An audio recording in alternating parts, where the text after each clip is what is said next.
अब उसके पास जीने के लिए सिर्फ 24 घंटे हैं। यह शायद आखिरी बार होगा जब वो आसमान को देखते हैं और खुली हवा में सांस लेते हैं। फांसी का लीवर खींचने के लिए सब कुछ तैयार है। मेडिकल टीम भी अंतिम बार कैदी की जांच करती है।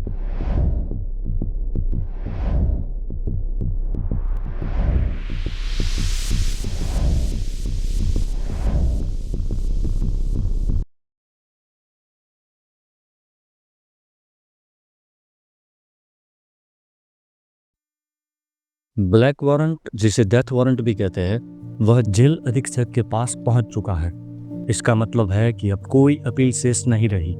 अब पूरी कानूनी प्रक्रिया का पालन करते हुए आज से 14 दिन बाद कैदी को फांसी दी जाएगी। भारत में मौत की सजा दुर्लभतम किस्सों में ही दी जाती है। इसमें खास प्रोटोकॉल का पालन किया जाता है। इन प्रोटोकॉल की तैयारी में कई दिन लग सकते हैं। कैदी को 14 दिन पहले फांसी की जानकारी दे दी जाती है, जिससे यह सुनिश्चित हो सके कि हर दोषी को अंतिम तैयारियों का समय मिले, जैसे कि परिवार से मिलना, धार्मिक कर्मकांड करना या अपनी वसीयत तैयार करना।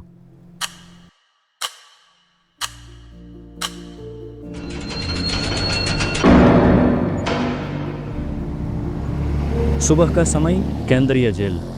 एक गार्ड बी ब्लॉक की ओर बढ़ता है और एक कोठरी के बाहर रुकता है, जिसमें एक कैदी अपने बिस्तर के किनारे पर बैठा है। अब उसके पास जीने के लिए सिर्फ 24 घंटे हैं।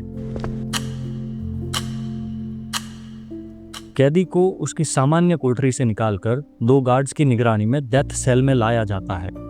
यह शायद आखिरी बार होगा जब वो आसमान को देखते हैं और खुली हवा में सांस लेते हैं। डेथ सेल में पहुंचते ही उसकी पूरी तलाशी ली जाती है। एक गार्ड उसकी हर हरकत पर नजर रखता है, उसे भागने से नहीं बल्कि खुद को नुकसान पहुंचाने से रोकने के लिए। अब उसके पास सिर्फ बिस्तर, शौचालय और एक जेल यूनिफॉर्म है। मेडिकल टीम आती है। वह ब्लड प्रेशर, पल्स, अन्य जरूरी जांचें करती है और जेल अधीक्षक मेडिकल सर्टिफिकेट पर हस्ताक्षर करते हैं। अब फाइनल एग्जीक्यूशन वारंट तिजोरी से निकाला जाता है। डिस्ट्रिक्ट मजिस्ट्रेट को एक नोटिस भेजी जाती है। कानूनी दस्तावेजों की औपचारिकताएं यहाँ पर पूरी होती है। कैदी अब जेल वार्डन और धार्मिक सलाहकार से बात कर सकता है, लेकिन धार्मिक सलाहकार का काम कैदी का निष्पक्ष आध्यात्मिक सलाहकार होना है, जिसे कैदी चाहे तो प्रार्थना या बातचीत कर सकते हैं। कैदी से पूछा जाता है कोई आखिरी ख्वाहिश या संदेश। ज्यादातर कैदी चुप ही रहते हैं। हर 2 घंटे में गार्ड सेल की जांच करते हैं। सुरक्षा के लिए निगरानी लगातार जारी रहती है। कैदी को उसकी अंतिम इच्छा के अनुसार भोजन दिया जाता है, जो जेल के नियमों के अनुसार सीमित होता है। यह भोजन अक्सर साधारण ही होता है, लेकिन यह कैदी के लिए एक सिंबॉलिक जेस्चर होता है। इसके बाद अगर कैदी चाहे तो परिवार या वकील से मुलाकात कर सकता है। यह मुलाकात कांच के पार या फोन के जरिए होती है और कड़ी निगरानी में होती है। गार्ड्स हर घंटे सेल की चेकिंग करते हैं। कैदी को आमतौर पर नींद नहीं आती, लेकिन सुरक्षा के लिए निगरानी जारी रहती है। अब कैदी सोने की कोशिश करता है, लेकिन नींद आना मुश्किल होता है। अगली सुबह गार्ड कैदी को जगाते हैं।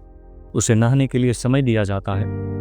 फिर साफ जेल यूनिफॉर्म और एक वयस्क डायपर दिया जाता है। यह डायपर इसलिए ज़रूरी है क्योंकि फांसी के बाद शरीर की मांसपेशियों पर नियंत्रण खत्म हो जाता है, जिससे मल मूत्र बाहर आ सकते हैं। मेडिकल टीम भी अंतिम बार कैदी की जांच करती है, जिसमें ब्लड प्रेशर, पल्स और मानसिक स्थिति सब कुछ नोट किया जाता है। बाद में कैदी को नाश्ता दिया जाता है। धार्मिक सलाहकार अंतिम प्रार्थना या बातचीत के लिए उसके साथ रहते हैं। कैदी चाहे तो प्रार्थना कर सकता है या बस चुपचाप बैठ सकता है।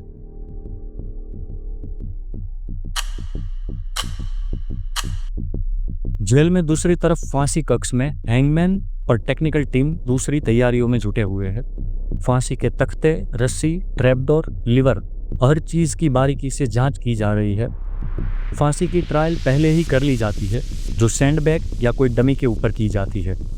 रस्सी की लंबाई और मजबूती कैदी के वजन के हिसाब से सेट किया जाता है ताकि प्रक्रिया नियमों के अनुसार हो। हर गांठ, हर लीवर, सब कुछ दोबारा परखा जाता है। मेडिकल स्टाफ और गवाहों के लिए जगह तय की जाती है।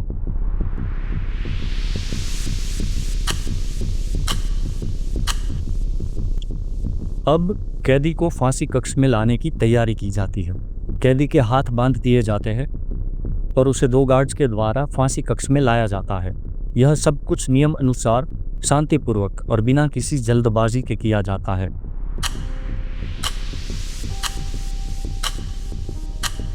एग्जीक्यूशन ऑफिसर और सुप्रीडेंट अंतिम चेकलिस्ट पढ़ते हैं, जिसमें ट्रैपडोर की जांच, रस्सी की मजबूती, मेडिकल स्टाफ की तैनाती, गवाहों की उपस्थिति और वारंट की असली कॉपी, यह सब शामिल होता है।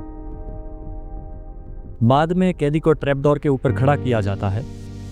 उसके हाथ पैर बांध दिए जाते हैं और गले में रस्सी डाल दी जाती है। चेहरे पर काला कपड़ा डाल दिया जाता है। फांसी का लीवर खींचने के लिए सब कुछ तैयार है।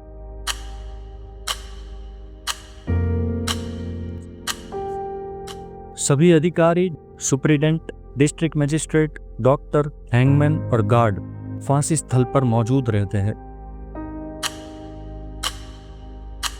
सुप्रीडेंट या डिस्ट्रिक्ट मजिस्ट्रेट के आदेश पर हैंगमैन लीवर को खींचता है। ट्रैप डोर खुलता है और कैदी नीचे गिरता है। कुछ मिनट बाद मेडिकल टीम मृत्यु की पुष्टि के लिए जांच करती है। डॉक्टर मृत्यु प्रमाणित करते हैं। उसके बाद डेथ सर्टिफिकेट जारी किया जाता है। फिर कानूनी प्रक्रिया और कैदी के शरीर को अंतिम संस्कार या परिवार को सौंपने की प्रक्रिया शुरू होती है। यह पूरी प्रक्रिया शांतिपूर्वक, कानूनी और मानवीय नियमों के तहत पूरी की जाती है। हर स्टेप, हर मिनट प्रशासनिक और मानवीय गरिमा के साथ पूरा किया जाता है। अगर आपको वीडियो पसंद आया तो लाइक करें और इस तरह के कंटेंट को और देखना चाहते हैं तो सब्सक्राइब जरूर करें।